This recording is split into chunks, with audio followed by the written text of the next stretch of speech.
요한복음 강의를 마치고 이제 이어서 바로 사도행전 강의를 준비했습니다. 그래서 오늘 본문 1절을 보시면 데오빌로여 내가 먼저 쓴 글에는 그랬죠. 여기서 먼저 쓴 글은 누가복음을 이야기하는 것입니다. 그렇다면 사도행전의 저자는 누가임을 알 수가 있지요. 누가는 직업이 의사입니다. 누가는 바울의 아주 충실한 동역자였어요. 사도행전을 보시면 1차, 2차, 3차 전도 여행이 나옵니다. 그리고 마지막으로 바울이 노마로 압송되는 장면이 나오지 않습니까? 바울과 누가는 제2차 전도 여행 때 사도행전 16장을 보시면 드로아에서 만나서 빌립보에서 복음을 증거하는 것을 우리가 볼 수가 있어요. 누가는 바울과 함께 예루살렘에 갔다가 또 로마까지 같이 갔습니다. 이 말씀이 27장 1절부터 28장 16절에 기록되어 있죠. 그래서 누가는 바울이 로마에서 복음을 전파하는 것으로 마무리 지어요. 그래서 누가는 바울의 모든 사역의 산 증인입니다.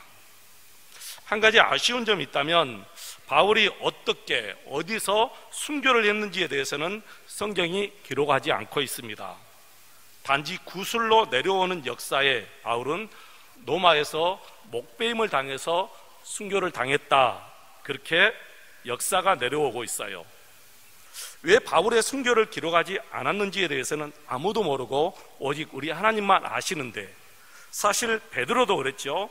베드로 역시 우리 예수님이 요한복음 21장을 우리가 이미 보았습니다마는 바울이 순교할 것을 미리 예언한 말씀이 나오잖아요. 그런데 이상하게 어디서 어떻게 구체적으로 순교를 당했다, 이 말씀은 기록하지 않고 있어요.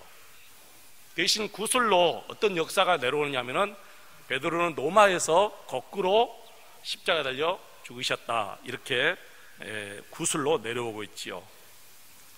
아마 제 생각에는 어디서 어떻게 순교를 당했다면 그것에 사람들이 집중하게 되고 그것을 우상 숭배하실까 봐 하나님께서 그걸 다 막으신 것 같아요.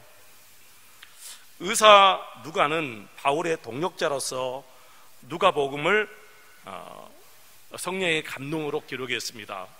그리고 이어서 사도행전을 역시 성령의 감동으로 기록했지요. 그래서 사도행전을 여러분 성령행전이라 이렇게 우리가 부르기도 해요. 사도행전을 성령행전이라 이렇게 부릅니다. 왜냐하면 사도들이 이런 행전의 삶을 살았지만 성령의 역사 아니고 성령의 은혜 아니고 성령의 은사 아니면 그 어떤 것도 하나 사도들이 이룰 수 없기 때문에 사도행전을 성령의 행전 이렇게 우리가 부르기도 합니다. 이것은 마치 이런 것 같아요.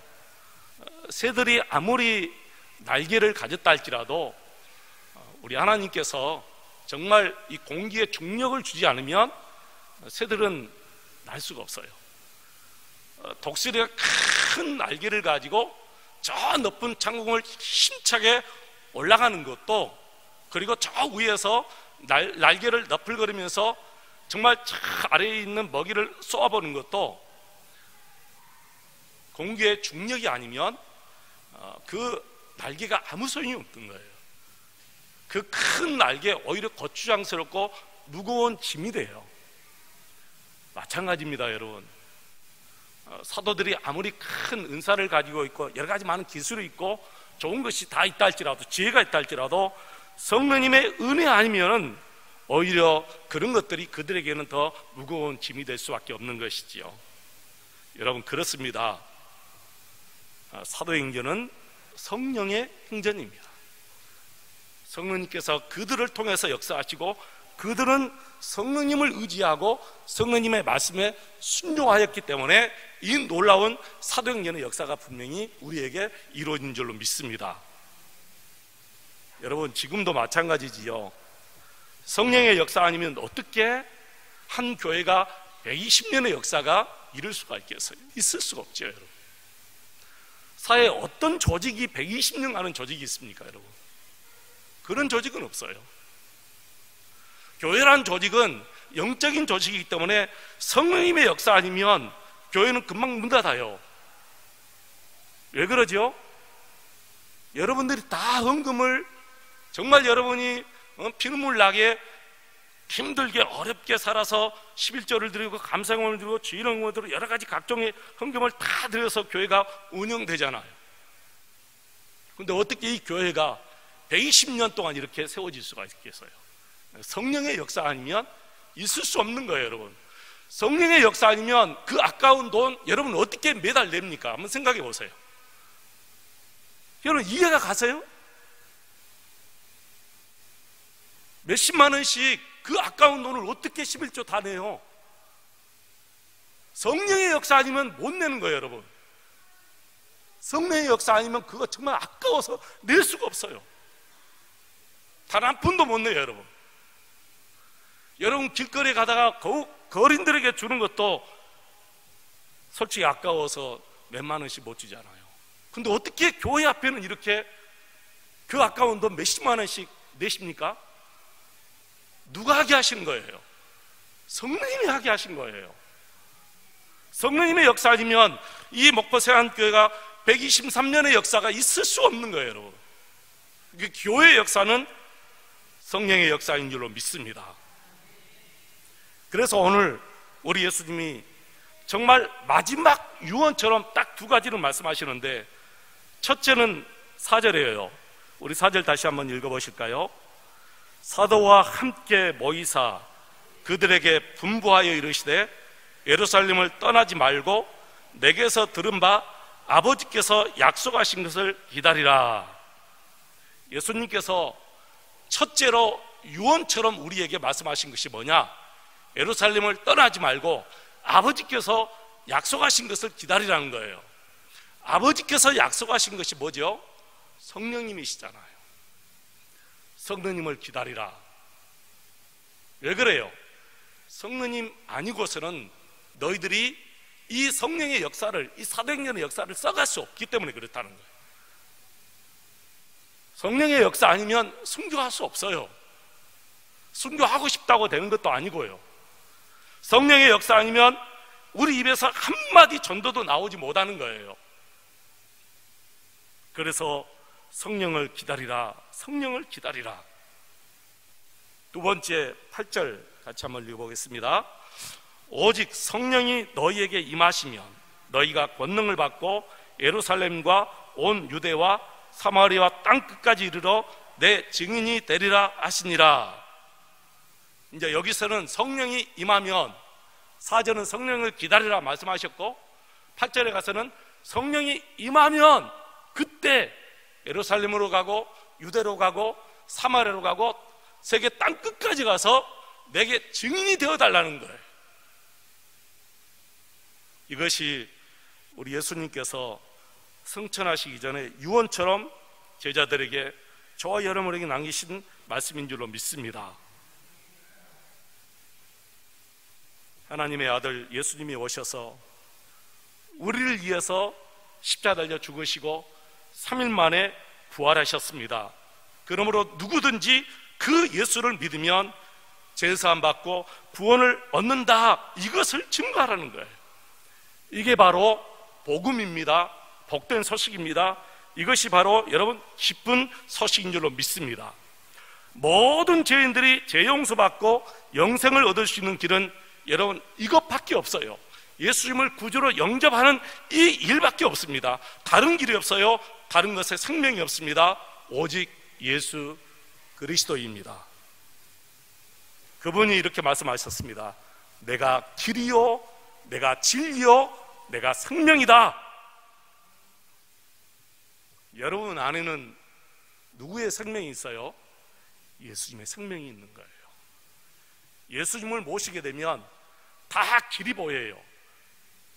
옳은 길이 보이고 구원을 얻을 수 있는 길이 보이고 생명이 보이는데 그 생명은 예수의 생명이에요. 안 믿는 사람들은 이 육신의 생명만 가지고 살기 때문에 의미 없는 생명이지만, 저와 여러분은 예수님을 모셨기 때문에 예수의 생명이 내 안에 들어왔어요. 그래서 우리는 내 생명으로 사는 것이 아니라 예수의 생명으로 사는 줄로 믿습니다. 그래서 성경은 이렇게 말해요. 다른 이로서는 구원을 얻을 수 없나니 천하 인간에 다른 이름을 주신 일이 없느니라. 할렐루야. 사랑하는 성도 여러분, 세상 모든 교회가 이제 이 예수를 증거하는 일밖에 없습니다. 이것을 제쳐놓고 그 어떤 것도 먼저 해야 될 일이 없어요. 교회에 우선될 일이 복음 증거 외에는 그 어떤 것도 교회에 우선될 일이 없는 줄로 믿습니다. 그래서 교회는 예수님을 증거해야 됩니다. 정말 예수를 길이길이 증거해야 됩니다.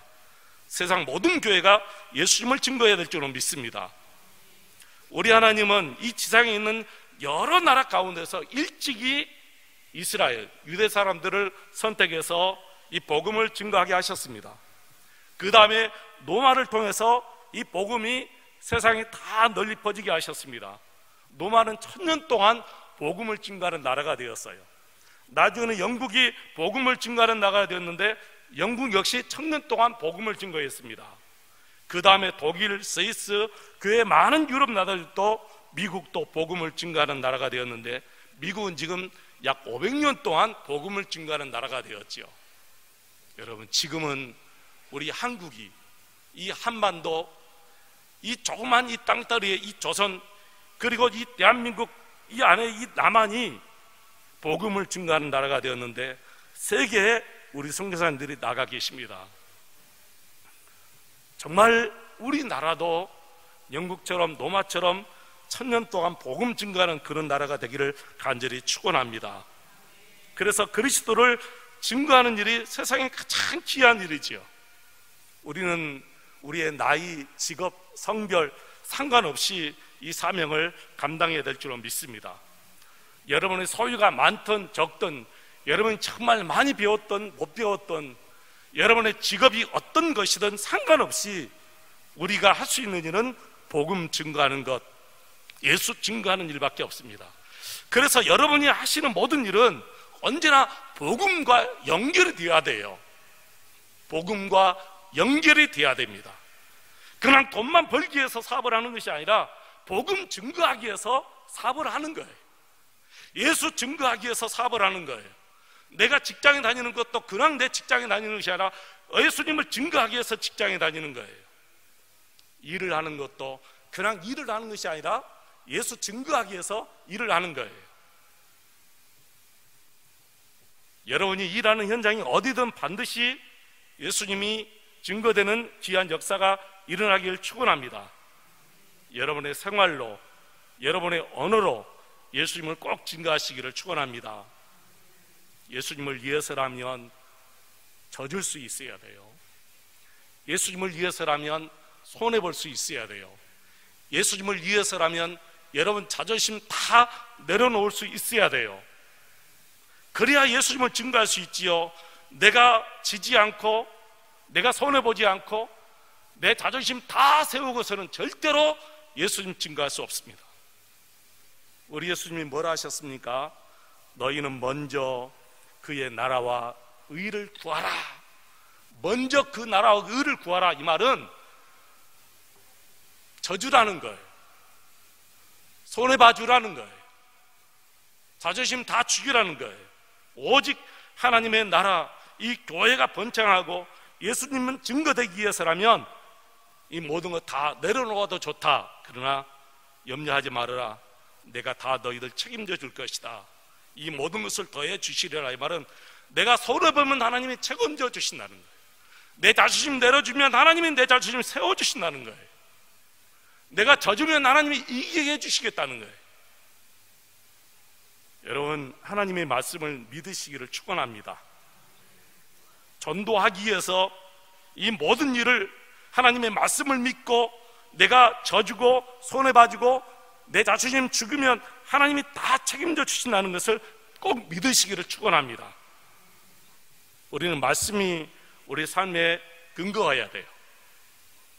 내 감정과 내 기분과 그거 어떤 것도 내 삶의 근거가 되어서는 안 돼요. 오직 하나님의 말씀이 근거가 돼야 돼요. 그 말씀만 믿고 나가야 돼요. 수많은 길이 있어도 참된 길은 딱 하나밖에 없어요. 예수 그리스도를 믿는 길, 이 복음밖에 없는 줄로 믿습니다. 여러분, 서울 한강을 따라서 남쪽으로 내려가는 길이 쭉 뻗어 있고, 한강을 따라서 남쪽으로 내려가면 쭉 남쪽으로 내려가는 길이 있고, 저 북쪽으로 쭉 올라가는 길이 있어요. 그러면 일산을 거쳐서, 파주를 거쳐서, 개성을 거쳐서 저 판문점으로 평양으로 쭉 가는 길이 있습니다. 이 한강을 따라서 남쪽으로 쭉 내려가는 거, 북쪽으로 올라가는데, 북쪽으로 쭉 올라가다 보면 합정동 양화진이라는 것이 있습니다. 양화진, 여러분 많이 들어보셨고 혹시 가보신 분도 계실 것입니다. 그것에 세계에서 이 조선을 살리기 위해서, 이 조선의 복음을 심어주기 위해서 오셨던 395명의 귀한 선교사님들이 당신의 귀한 사명들을 다 감당하시고 거기에 묻혀 계십니다. 미국, 영국, 독일, 스위스, 캐나다, 호주, 심지어는 구소련 선교사님들까지 거기에 다 묻혀 계셔요.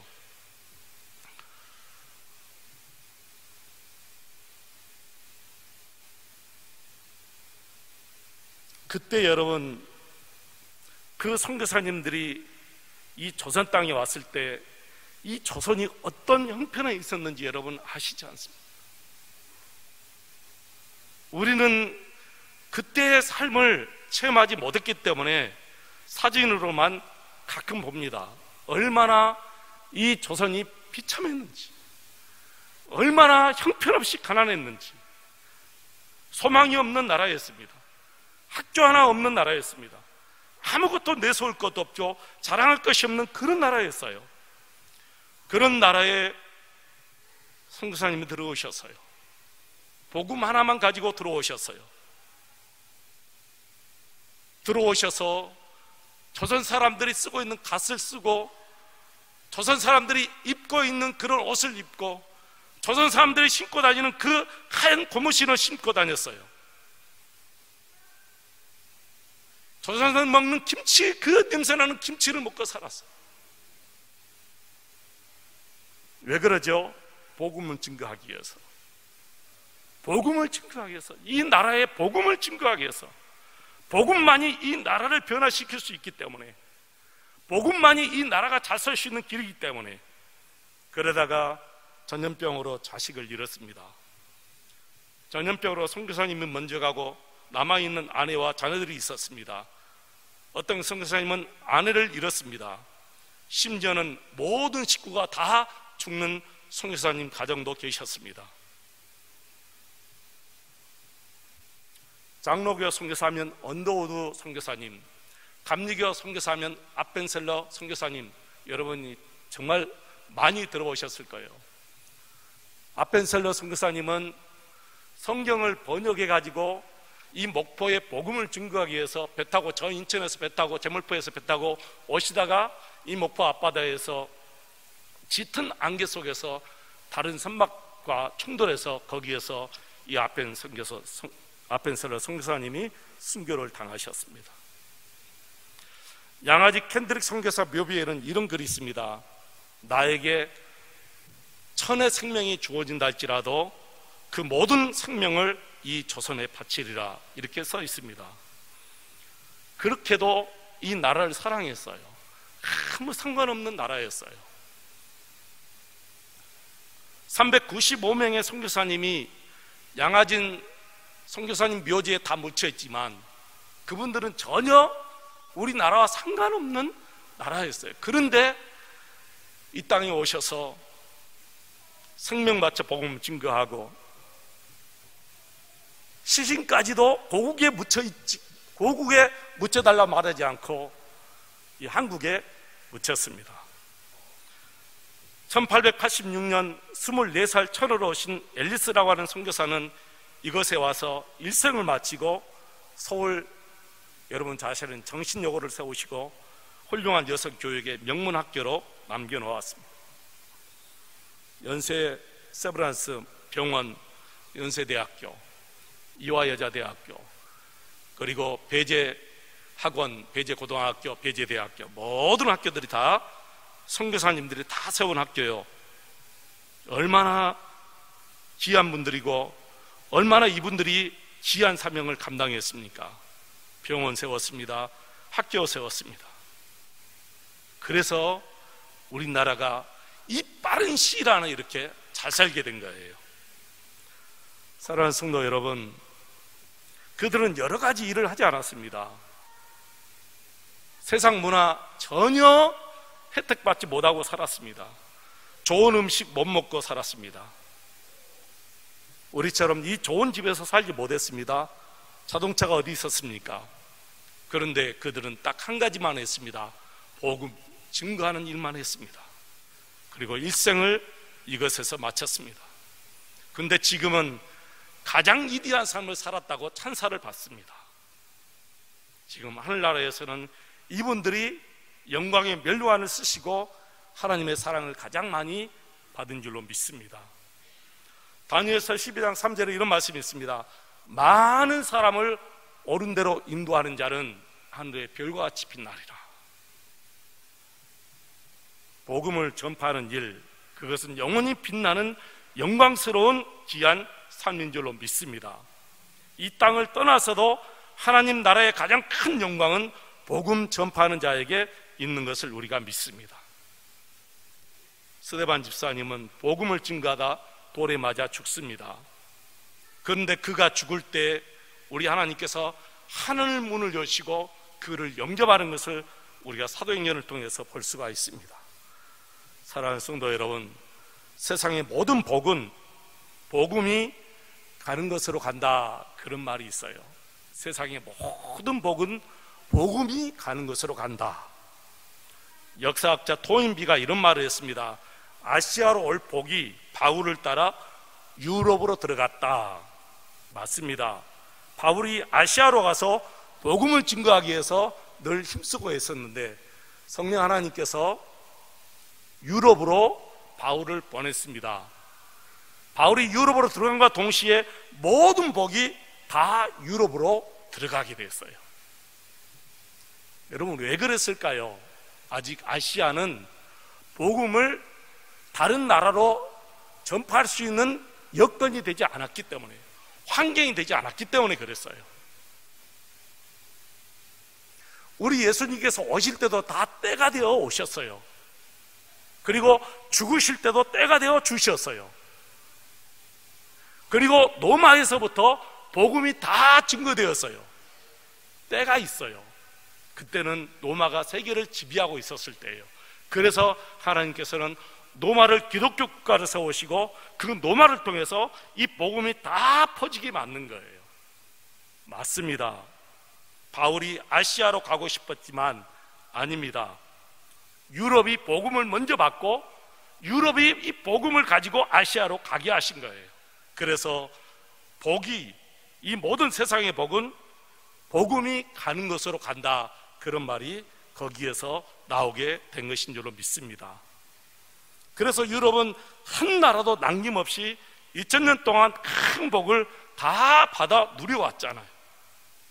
다시 복음 배를 타고 영국으로 건너가고 영국에서 배 타고 미국으로 하고 미국의 배를 타고 우리나라까지 이 복음이 와서 이 복음 때문에 우리 조선이, 우리나라가 잘 살게 된 줄로 믿습니다. 앞으로 이 일이 우리 한국교회와 우리 목포 세안교회가 쓰임받게 되시기를 축원합니다. 이 세상은 짧습니다. 저와 여러분은 정말 짧은 세상을 살다가 갑니다.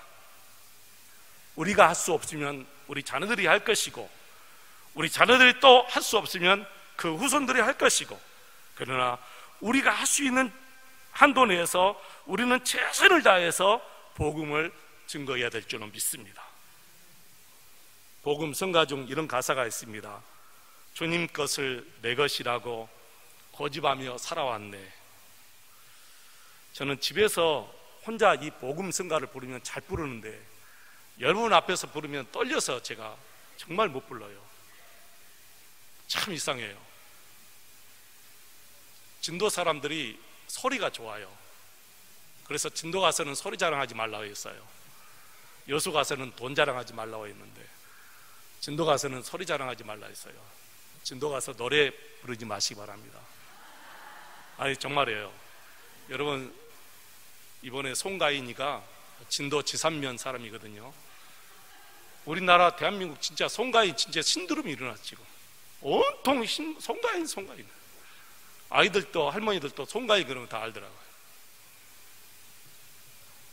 집에서 혼자 이 찬송을 보내서 얼마나 은혜를 받았는지 제가 오늘 설교하면서 이것을 반드시 내가 설교 중에 찬송으로 해야 되겠다 했는데 안 돼요. 가사로만 그래서 불러드릴게요. 주님 것을 내 것이라고 고집하며 살아왔네. 금은보와 자녀들까지 주님 것을 내 것이라. 아버지여 철없는 것을 용서하여 주옵소서. 맡긴 사명 맡긴 재물을 주를 위해 쓰렵니다. 천한 이 몸 내 것이라고 주의 일을 멀리했네.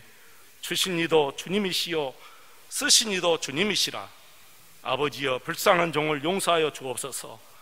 세상 유혹 다 멀리하고 주의 일을 하렵니다. 지금은 교회가 성도들의 마음이 다 물질에 빼앗겼어요. 정말 안타까워요. 세상 모든 교회가 역사가 있잖아요. 그 역사 중에 딱 한 가지 공통점이 있대요. 그게 뭐냐면은 어떤 나라든지 그 나라가 복음이 들어가서 부자가 나라가 되는데 부자가 나라가 되어서 교회가 문을 닫는데요. 이게 다 세상 모든 나라의 교회사의 공통점이 돼요.